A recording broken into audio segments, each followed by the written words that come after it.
everyone. Welcome to Flow Getter.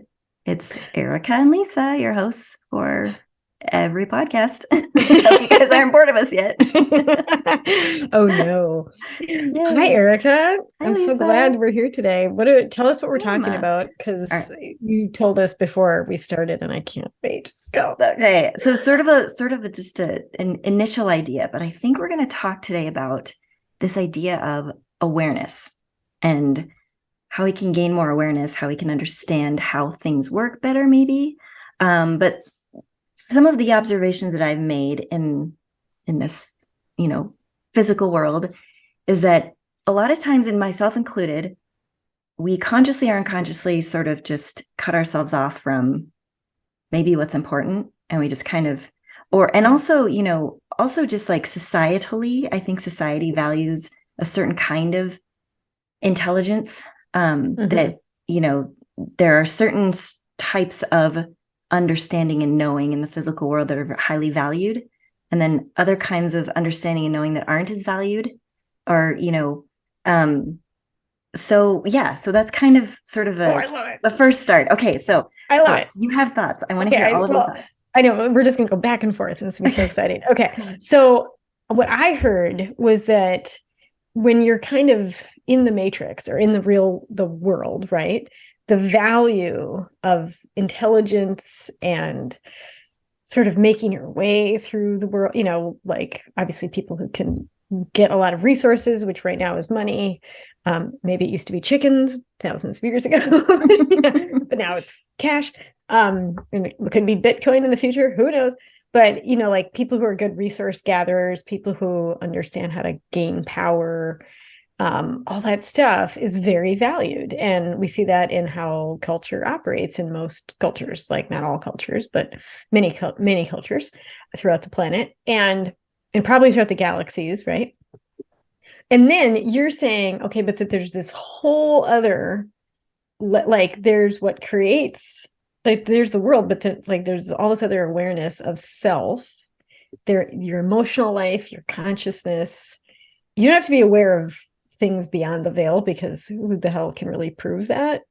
But it's like the unintouchedness of this, like your emotional life and all that seems to be why people have problems, even though let's say maybe they're decent or not decent, whatever. In like it's causing problems in the physical world to not be in touch with your inner self.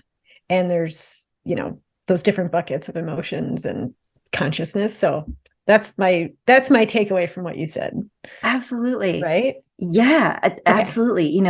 It's almost like when things can be proven in this physical world and proven, Mm-hmm. and then people not only know the proof but understand how we got there, like that sort of bucket of knowledge seems to be highly valued. There's in the last, I don't know how many years, maybe a decade or so, there's been this kind of explosion of how important science is. It was probably, I feel like it was Trump Yeah. who sort of started this. It was this kind of facts and then Yeah. science. Well, if you can prove it, then it's a fact, and made up facts and Yeah. misinformation, all this stuff, Yeah. the blah, blah, blah.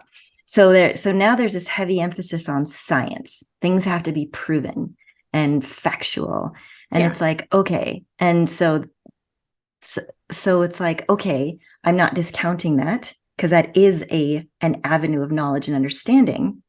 That said, I feel like two things. One, the physical proof, the science world is really no different than the non-physical. It's just the same thing. And I know we've talked about this before, but they're just, not only are they parallel, but they're just the same. It's just the physical part is the manifestation of the non-physical. And to Nice. your point about the feelings part and the stuff that we can't see, that is, we all have feelings and emotions. Nobody has to prove that. Like, Yeah. if you feel a certain way, then it is, period. Yeah. That's how it is. Like, so that sort of knowledge and understanding, like we are born with that. Nobody had to teach us that in this world. Right. What we decided somewhere along the line, society kind of decided to, like, okay, that's not really that important. which I think you and I are agreeing that that's not only important, but it's almost like the most important. It is. Maybe it is the most important, It it's is, and I'll tell you why later. Tell me why. Oh, tell me. I want to know. Tell me why, please. Well, okay, so we even see this in our cultural stories, and I may have mentioned this in our last podcast. I can't remember. Could have been fake memories, fake news in my brain. But the emotion and consciousness is where the power is. So you've got these people who say, okay, I want science, I want things to be provable, but they believe in Jesus. I'm like, okay, but Jesus's teachings are all about the heart and and if you go more new age where we are in the consciousness world, the idea is that your emotions are really powerful.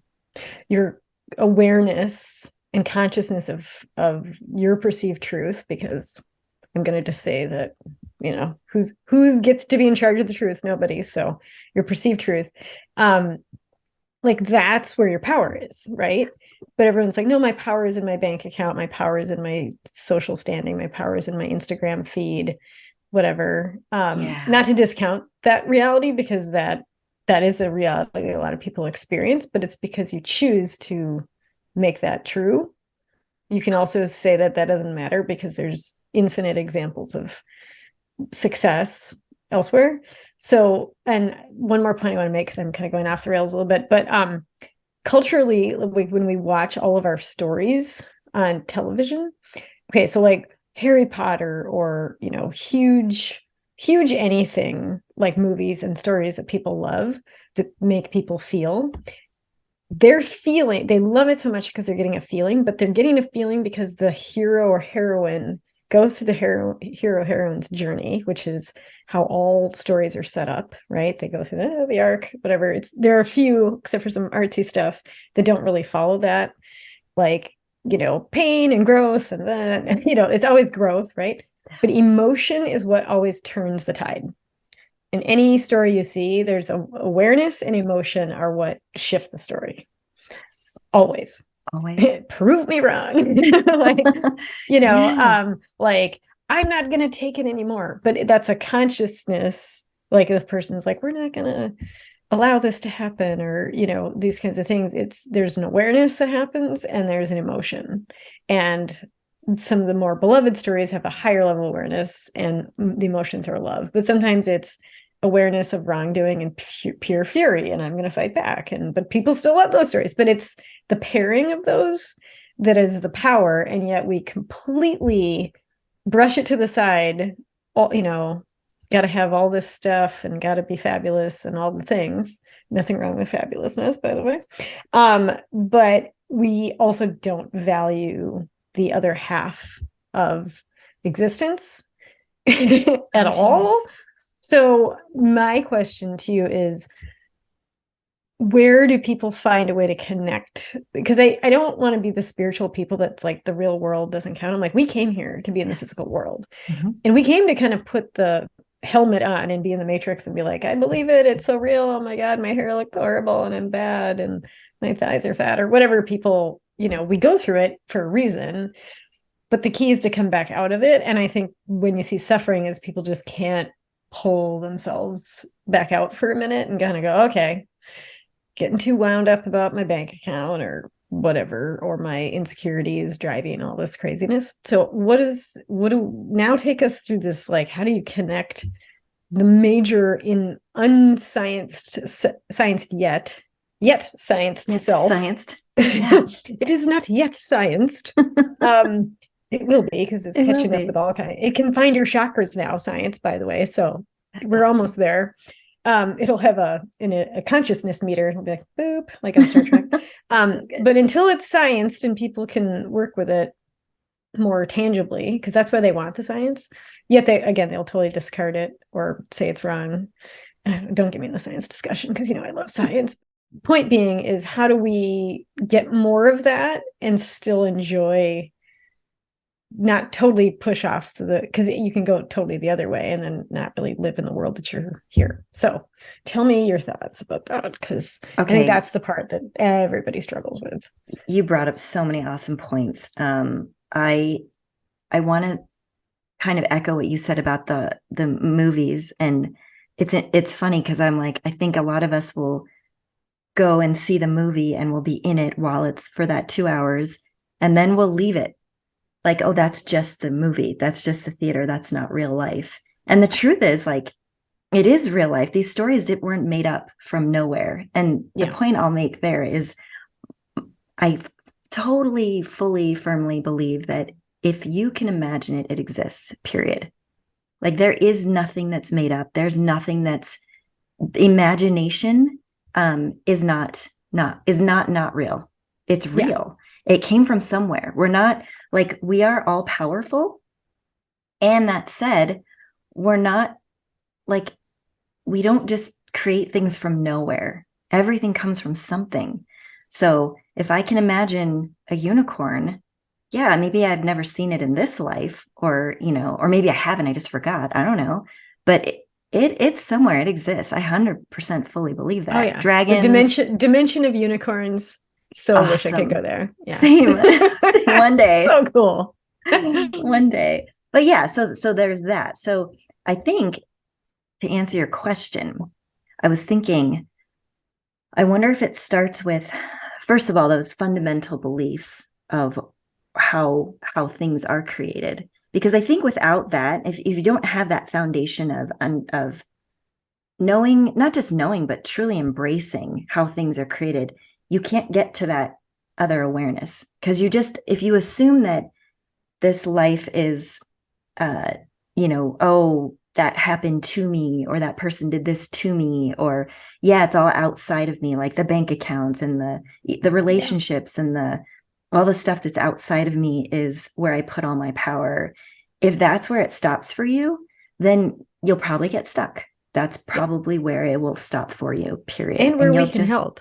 Yeah. And where we can help, exactly. Yes. But if you subscribe to what we subscribe to, and honestly, I'll be honest, like, I don't care whether or not anyone else thinks it's real or true. For me, this works, and that's why I subscribe to it. Yeah. And that's what I think, if you're at a point in your life where you're frustrated and you're like, how do I don't understand, or what, try something new, try something, why not? What's it going to hurt? Try believing something else. Believe something else for works. A day and see if try it on. It's like wearing different clothes that don't feel so good. Exactly. At first, but you might like it and you might go, no. Yeah. Or a new food. It's like, I don't want to try that. Ew. And then you taste it and it's like, wow, that's kind of good. I'm going to have more.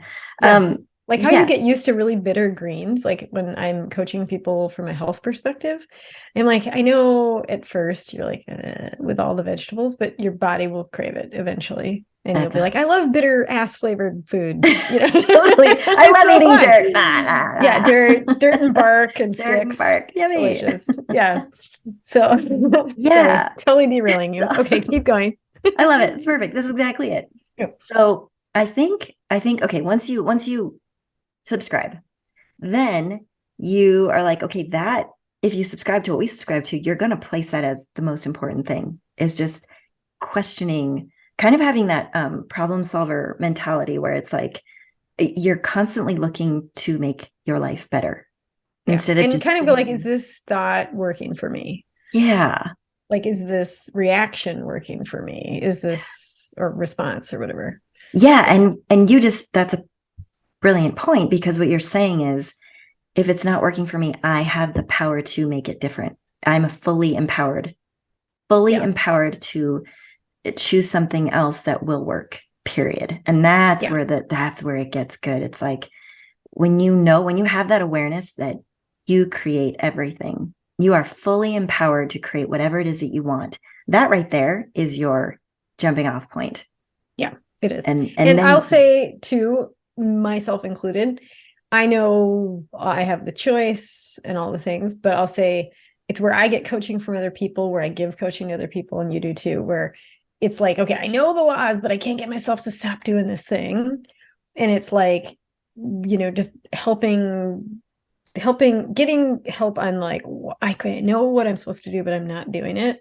And that little sticky point, it's more nuanced than I think we are going to talk about right now. But I think the point you're making is you have the power, and that takes the conscious awareness to be like, okay, I have the power. I may not be doing anything about it, but I have it. And it just Yeah. separates you a little bit from the victim, even if you can't change it in that moment or that year, even. You're like, okay, but I do have power. Great point. That's Sorry. perfect. Yeah, Okay. no, that was perfect because it brought us back to this, the idea of awareness. That's exactly it. It's like when you know how and why, then yeah, you can have enough awareness to be like, okay, I know how I got here and I know how to get myself out of it. And Yeah. that's huge. Yeah. That is like, oh my God. My story. I had all these poopy thoughts and now I'm here. Okay. So should we change the poopy thoughts? Yeah. Let's do it. Oh my God. Okay. Sorry, I just had a whole nother. Keep going. I just had this whole. There are no limits. Go. So I don't know the numbers or statistics, and it doesn't matter to me. But this whole idea of autism, and speaking of awareness, right? So there's and I'm not gonna. I think if we talk about autism, when I think of autism, I think of I don't think of it in any sort of negative way. I actually think it's such a beautiful gift. And I think the thing is like there are these beings coming into this world who are trying to show us what it means to follow their instinct unabashedly. It's like it's more difficult to train them out of this natural instinct to kind of do or say or be however they naturally are. Yeah. And so to fix this problem is not that, no, that's not a problem. It's like, how about we look at this as, I kind of look at my brother as the same way. And speaking of different types of awareness. So there are very clear conscious types of awareness, which you and I think we've been talking about to this point. There are unconscious types of awareness that I see when people like my brother, who, for, anybody who doesn't know, I'm his caregiver. He's a person with Down syndrome. And he has a certain innate awareness and understanding that is so off the charts that is like, oh my God, I need to be like that. Like he walks around and doesn't seem to even care or even be aware, but in a great way of what other people may think or feel. And not only that, but like he gets so much awesome feedback from the world because it's more celebrated now. Whereas like when I was a kid, I was so horrified that I was his sister. I was like embarrassed by him and all sorts of horrible things that I am ashamed to admit, but I was. Different culture, totally. Conditioned. You were conditioned. Yeah, exactly. Yeah. And plus like just, I think siblings in general embarrass each other. So they do. You're breathing. You're embarrassing me. Yeah. Don't look breathing. At me. Yeah. Can you not exist for like 5 years? That would be great. But like so when we talk about awareness, there is, going back to the autism, because I find this one fascinating because I feel like, and of course there are all sorts of, diagnosing is a weird thing to me because it's like now you're putting people in a box. Even this, well, I can go off on tangent. I won't do that. But anyway, let's stick to this autism topic. But just because we're talking about awareness, but I've met more and more people in the last even 10 years who may or may not from what I understand in the medical field, may or may not be undiagnosed autistic based on, if they were to go in and get evaluated or something. I even look at myself sometimes. I'm like, I'm probably on that spectrum. Like, everybody's on the spectrum. Everybody's on the spectrum. Everybody's on the spectrum. And so, and it's so, I'm just like, it is such a beautiful thing to see someone live more purely and truly, and almost have a harder time stuffing the pure and true parts of themselves that sometimes society asks them to stuff. It's like more challenging. I'm like, yes, you be you, and you teach us, you tell us what's right, Yeah. So there's that awareness for observing the beauty that's in there, because that's not a majority cultural view. I think people maybe outwardly think it, but then inside they're like, well, I'm glad that's not my kid or whatever, and I would say that is more challenging. I know trying to fit into the society with a something that doesn't fit perfectly can be super challenging. So how, sorry, you were going, I interrupted. No, I could babble all day about Okay. that, but you're right. Well, so our main, I think one of the questions back was we were talking about like how we can get more aware of like using our intuition awareness, conscious awareness, and emotional selves to make our I keep saying matrix self because I don't know if that has a negative connotation, but our fourth dimension space and time, like I'm just believing everything. It feels really real. I'm totally in it, totally in the virtual reality goodness, which we came on purpose for. It's why we like, Eckhart Tolle and all these great people, is they're sort of helping us bring more of that awareness to things. And I think there's a lot of things we can do to gain that awareness. And I think one of the most simple things is like journaling. I think if we can ask ourselves the right questions, not just for, vent event, but I've developed the right, I feel like good questions are really important. And so I've developed questions that get me to better consciousness without invalidating my feelings. Nice.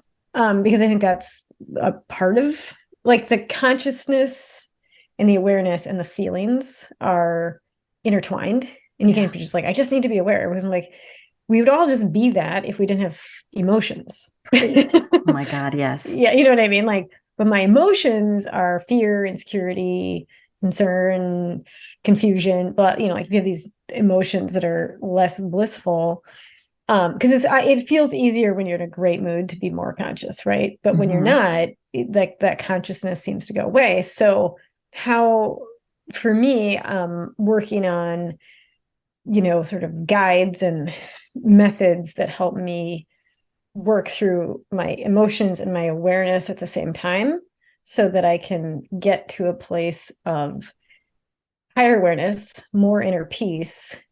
And sometimes the action steps come out, but I think a lot of times just shifting your consciousness is enough to have the inspired next action kind of magnetized to you, because you've said, I'm going to participate in my growth.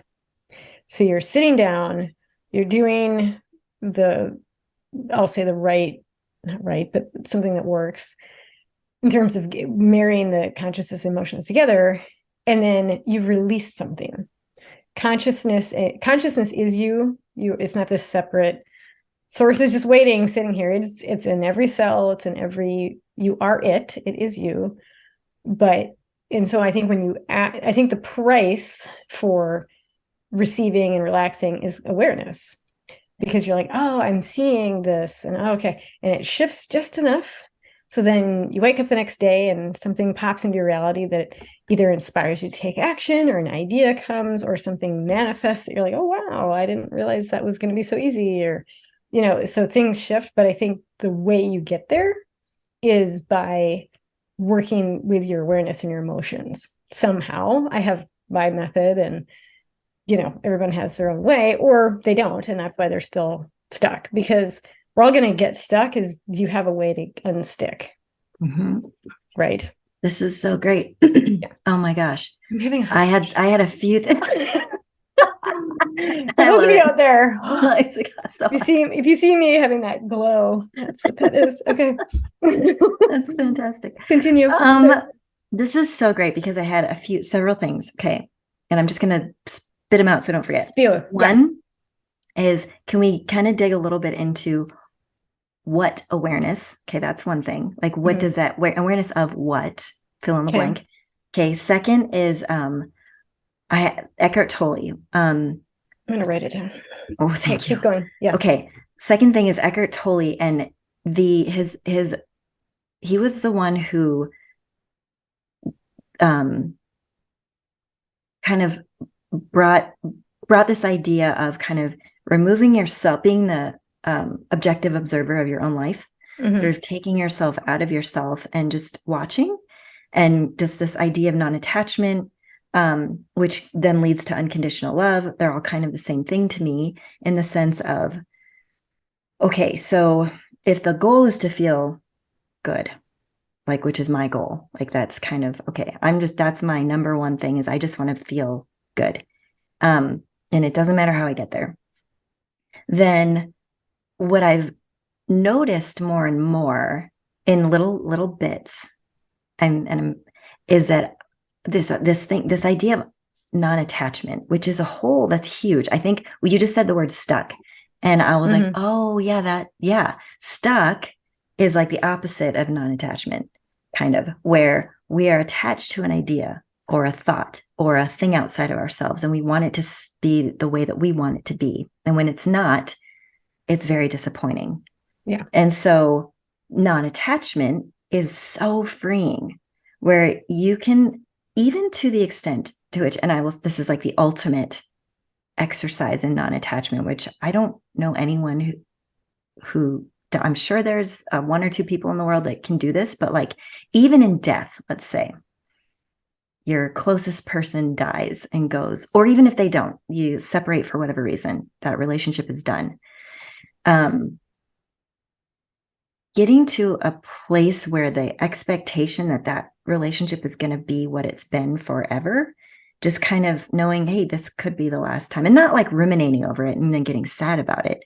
More like, hey, it's more about valuing the experience over the thing that you want to last. Like, yeah, I had this experience. It could be, and I'm valuing that, and I'll forever have that. Even if I forget about it, that whatever wisdom I needed to gain is taking effect now in my body. Even if I consciously forget about that experience, or like in the instance of Alzheimer's, even if I forget all the things, there is a certain now level of awareness that I have that's different and can't maybe be defined, but by our standards. But in any case, I'm kind of going off on a tangent, but these are just the thoughts I had. Okay. What was the third one? You said there were three. Were there three? I know. It's like, damn it. Oh, it was the first one. Shoot. I got the first one. Yeah, I got the second.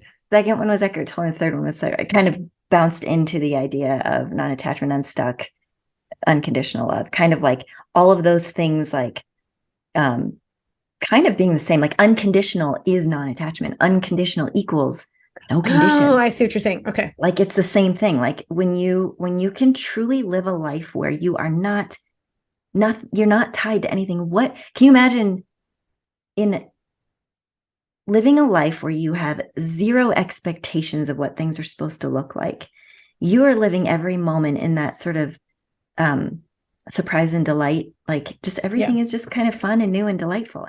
It's like a child. If you redirect their attention, it's the thing that they were stuck on is completely gone. They might have a little 50 or 30-second temper tantrum about something because they're stuck. And then you're like, oh, look at shake the shiny thing over here. And they look, oh, now life is great again. And the thing is done. So. Yeah. Well, and I think that my interpretation of why we adult and move from that. So sorry, I'm burping. So we can be better at, like, it gets higher and higher tests, right? Oh, now you've lived more life and you've sifted and sorted and you know what you like and prefer. So you get more attached to it because you know what you want, you know who you are, you know what your vision is. It's good to create a vision for your life. It's good to try to execute on that vision. And then now you're a PhD level of like, can you be not attached to it and enjoy it at the same time? So, right? Okay. Yes. So that's probably why. That's probably why. Oh, go ahead. Sorry. No, keep going. I was going to say, okay. And the question I have for you is, okay, so, because I guess in an ideal world, I want to only be attached to good feeling, not to the thing that's going to bring me the good feeling. So like, you're right. Like you kind of sift and sort. Thank you for discerning that. Say that again. You want to be attached to the good feeling versus the thing that's going to bring the good. Right. There because you go. You're right. Because there are certain preferences that we have in life, which could change and may not change. Even if you are really into this one thing your entire life, that's okay. But don't get attached to that thing. Get attached to how it makes you feel. Yeah. Because if that thing goes away.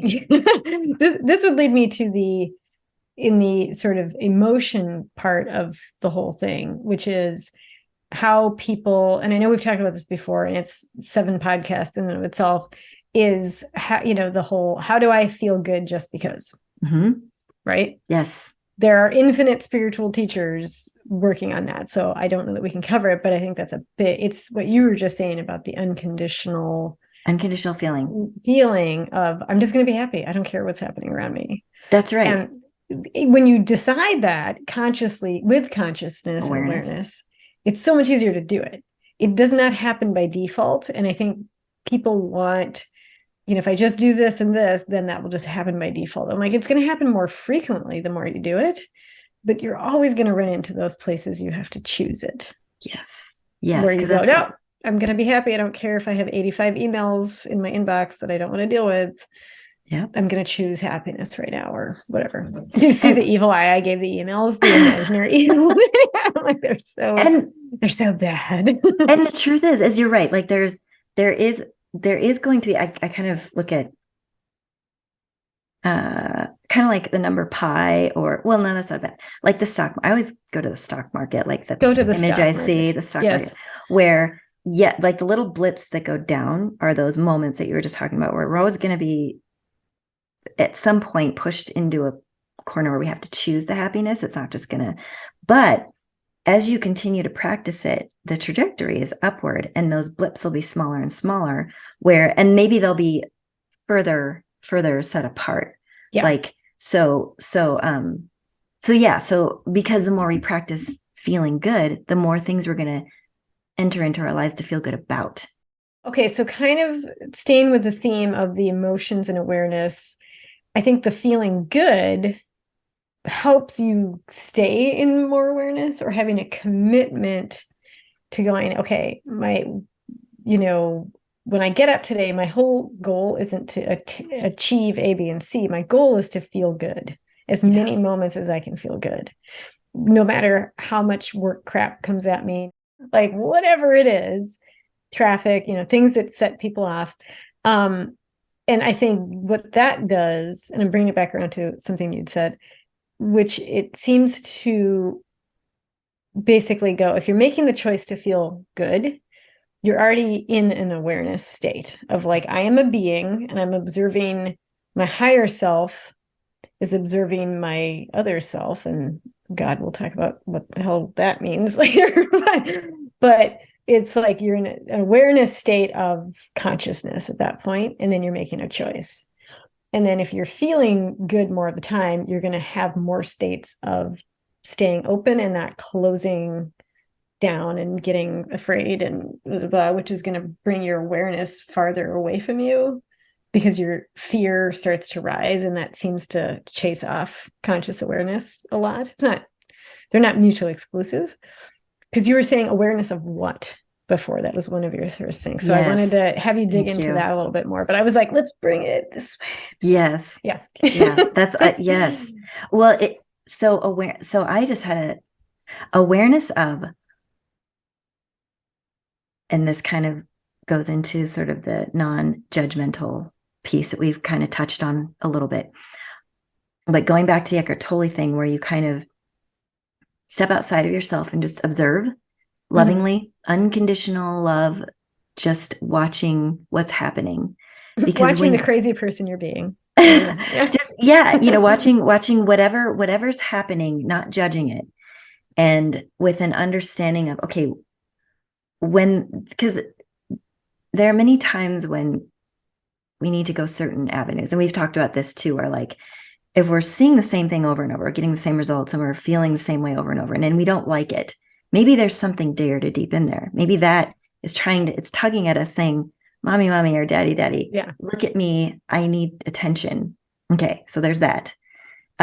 There's also just kind of habits that we form around certain things. We've just felt a certain way for a long time, and we don't even know really much outside of that, because we've just been there the whole time. So that awareness, understanding, there's more. There's always more, by the way. There's always more. So the most joy that you've ever felt, there's no cap on that. Kind of like the idea of love. So cool. It's so cool. And it's like, same with like love. I way back in the day, pre-Tanner, pre you, Lisa, for whatever reason, and I know why now, but like I just kind of walked around life believing there was a cap on the amount of love I could share with people. So like I kind of limited my relationships. I limited certain, even interactions within each individual relationship. I limited my time, believing that I didn't have an unlimited amount of love to share, which I didn't know. I mean, I genuinely didn't know. So that's kind of scary. But also knowing knowing that that's where I was, I understand that there must be other people out there who feel that way. Yeah. Or who have that belief. So there was just a lack of awareness on my part. And so now I feel like I'm very aware of this idea that this entire existence that we have right now is built on unconditional love. Like it was built with that foundation. And so there is no lack. If there's any lack of anything, it's everything else but that. Do you know what I mean? Oh like my God. Say this. I say it again. Like I love it because I think that's super huge. It's almost like it went past me. I was like, that was really good, but like what? so I believe at the core of who we are is unconditional love. At the core of what everything is, it was all this entire existence that we're experiencing, this entire reality that we're experiencing was built from unconditional love. And I say this, and I will point out, look at any religion.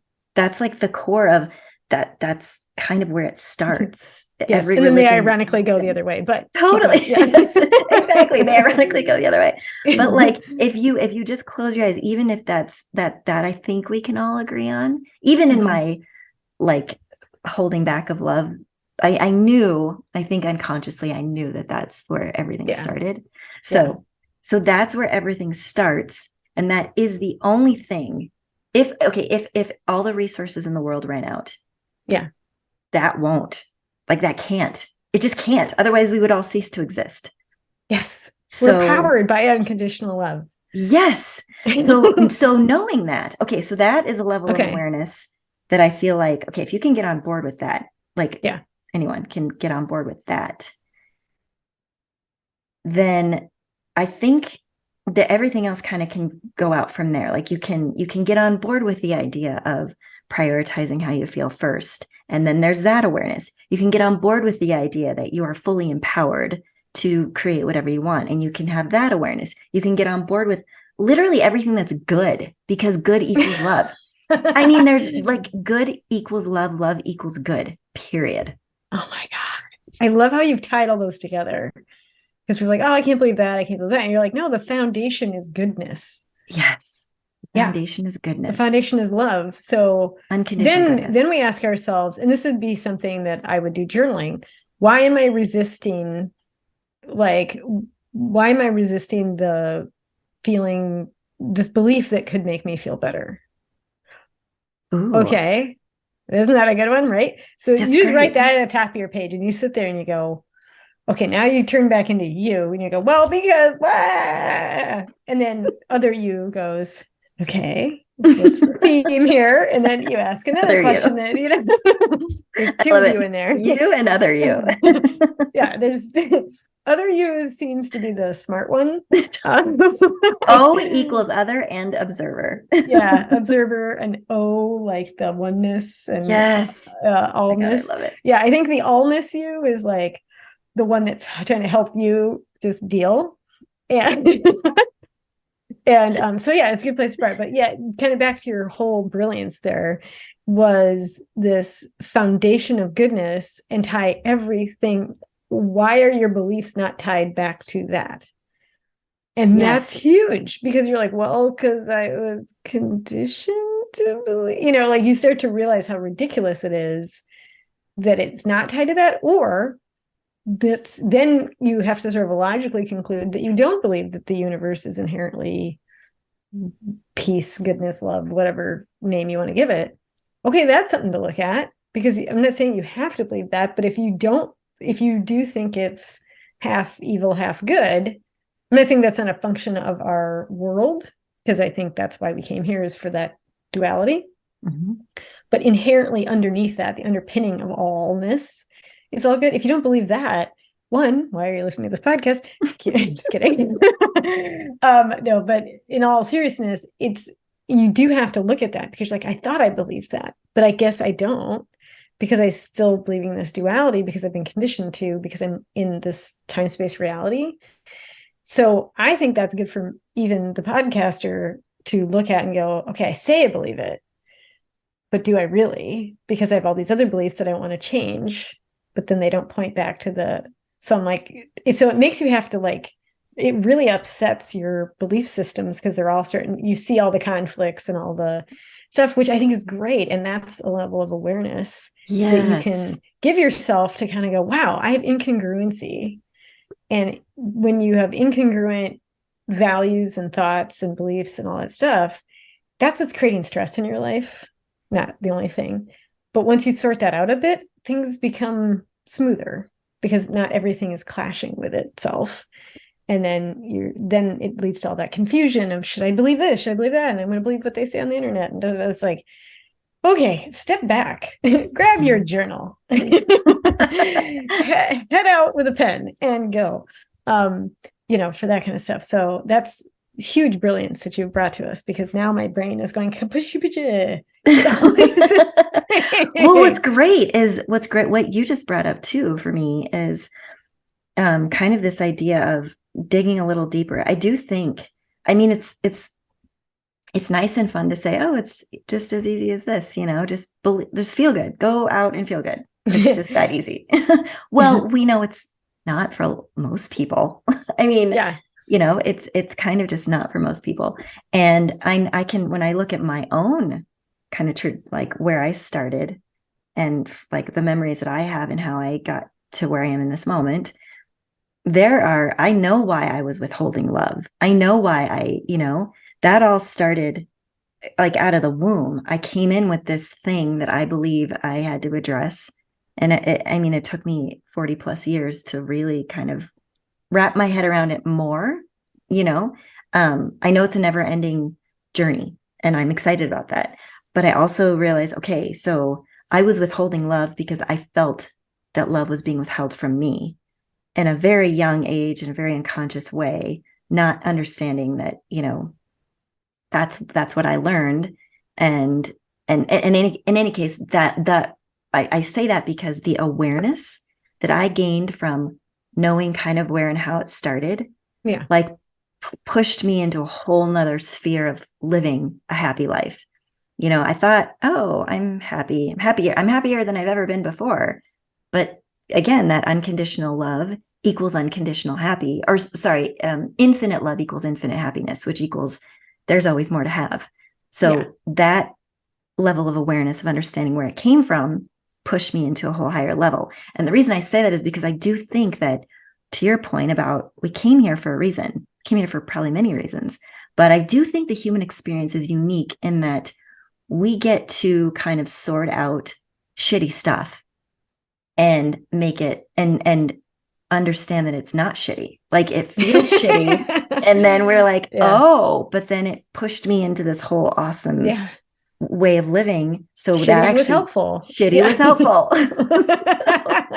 So it's like, I think it is up to us to like again, I'm going to go back. You're like my reason for, probably now that I think, my reason for wanting to talk about this is because you are someone who will never, ever stop wanting to gain more and more levels of awareness. And I think everyone should be like that. That is a quality that I probably, of all the qualities that I love in a human being, it's right there at the top. Because it means that you are embracing this human experience to its fullest, and you want to know, you want to understand, you want to be better. There's never an end to being awesome. You just continue to prove that to me. So thank you. You can thank my birth chart and my numerology for that. No. Well, you I made just have that all choice. these planets in the 12th house, so that's what happens. No, but meaning, no, I think it's more, I don't know if I was always that way, but I like that I've developed into that person. I mean, there was always that. I could tell there was always something there. But even when I was 9, my mother would look at me and like, what is your deal? Dig through it all. Yes. But I think what I think is important is that we all have that beacon in us, and some of us are choosing lifetimes that we'd be like, yeah, that's good, but I'm going to just, this is a full data gathering mission. I'm not going to worry about the evolution thing. Or it's a subtle shifts and stuff. I mean, there's 8 billion people on this planet. That means there's 8 billion journeys just in this dimension. And then we have infinite dimensions, not to mention all the galaxies and all the beings on those galaxies, not to mention all the beings on this earth that aren't human, like dogs, cats, pigs, sentient livestock that we eat. I'm not eating them right now, happy to say, although I have eaten them in the past, probably will eat them in the future. But I don't eat them at this time. But all those experiences are all filtering into the oneness and expanding the consciousness. And maybe the bigger question is why? And my answer is because. Perfect like if you're infinite allness, I'm just being all the things at all the time and growing and growing and growing into infiniteness because I'm infinity or whatever. Yes. And I'm personalizing that because there's no way to ever know what is truly behind everything unless you are it, but you are it. So technically you can know. Again, if you can imagine it, it exists. We're the microcosm. Yeah. Yeah. But whatever good story works for you. But the point is why we have this podcast when we're here is we all chose to come into this. I say fourth dimension because it's 3 dimensions plus time, 4 dimensions. Moving into the 5th dimension. Like, okay, could have done that, but okay. So math and I don't necessarily work well together. But the idea, sort of tying, I don't want to have to end it, but tying back to our awareness and emotions thing is we came here for the fun and the shitty stuff is helpful. And so how do we use shitty stuff, awareness and emotions to enrich our experience here?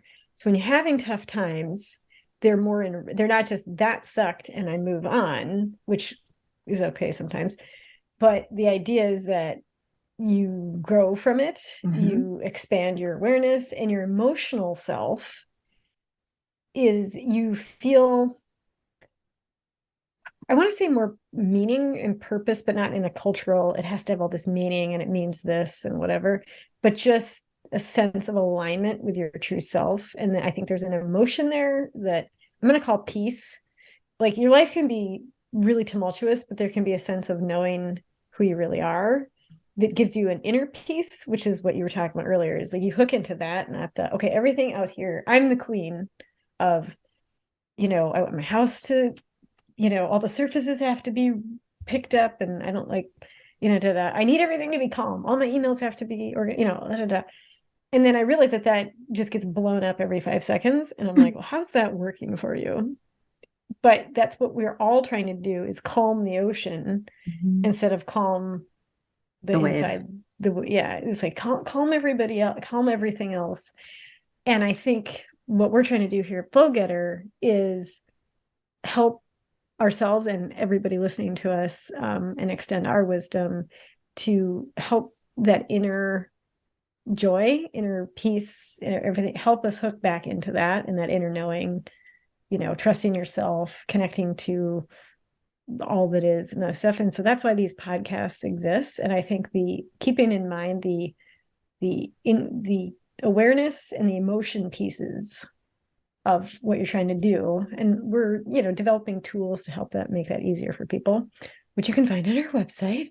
But for now, we want to know also like how you, the audience, are dealing with sort of your levels of awareness and your emotions and how those fit together for you, because I think it's a clear picture for us how that works, but we're always loving questions and different perspectives for us to talk about. So any more thoughts? Because hours of this. Hours. I just like my face. This is I think the essence of Flow Getter is these pieces, because we love emotion so much.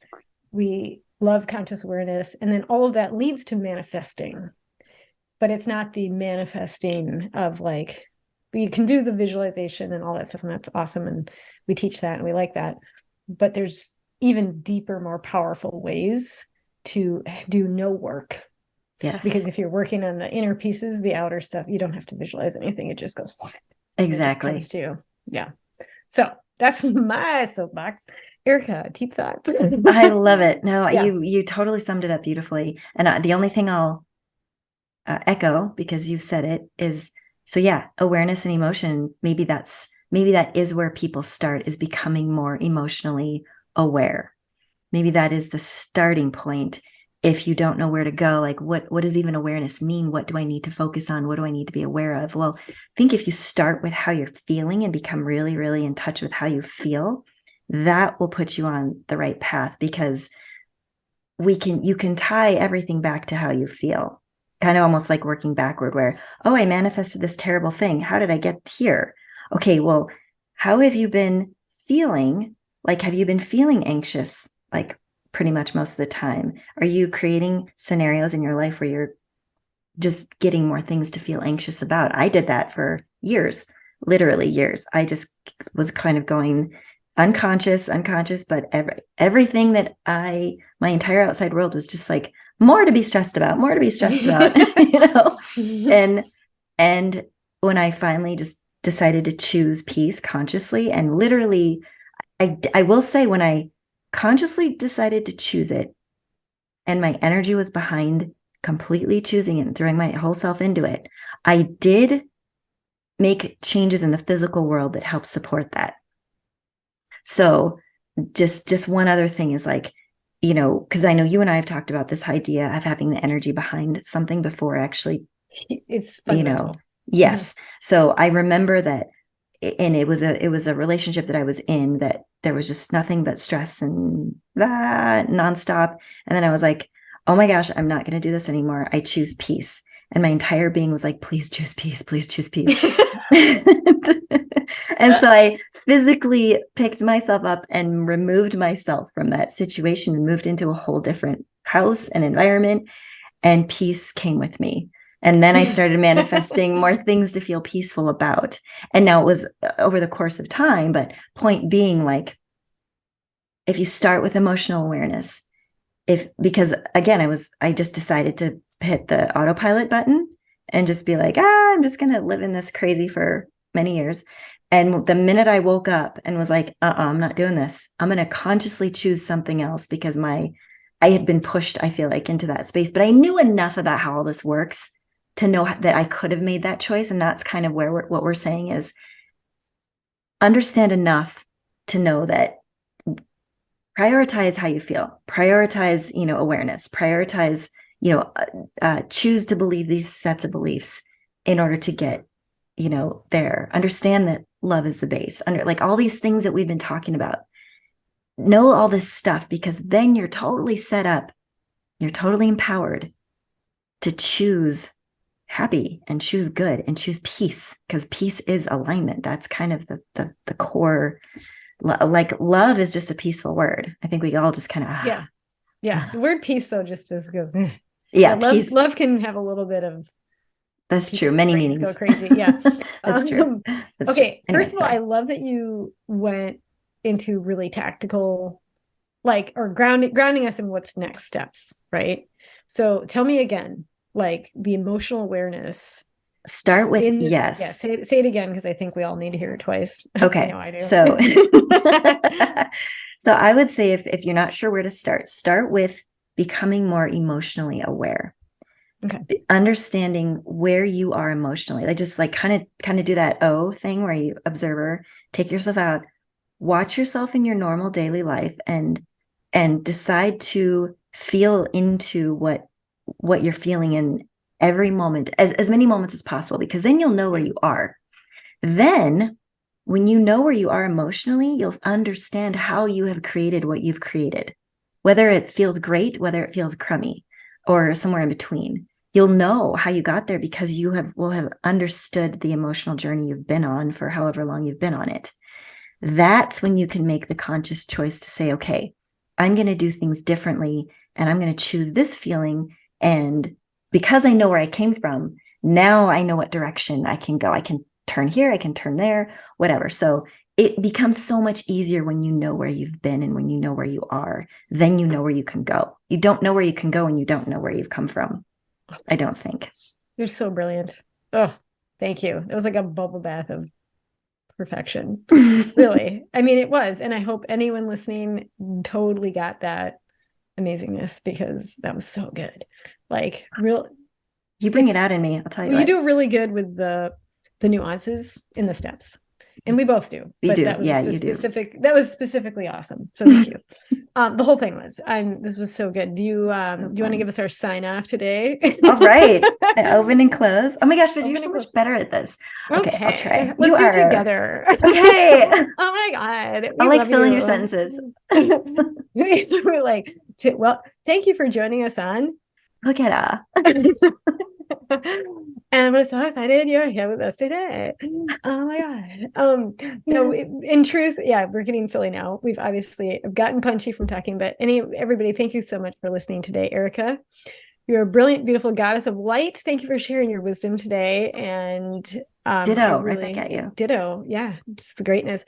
Everyone go to flowgetter.com to check out all the stuff. And we'd love the likes and subscribes because it helps other people find us. So that's great. And of course, as always, leave comments and questions. We love the questions so much. Okay.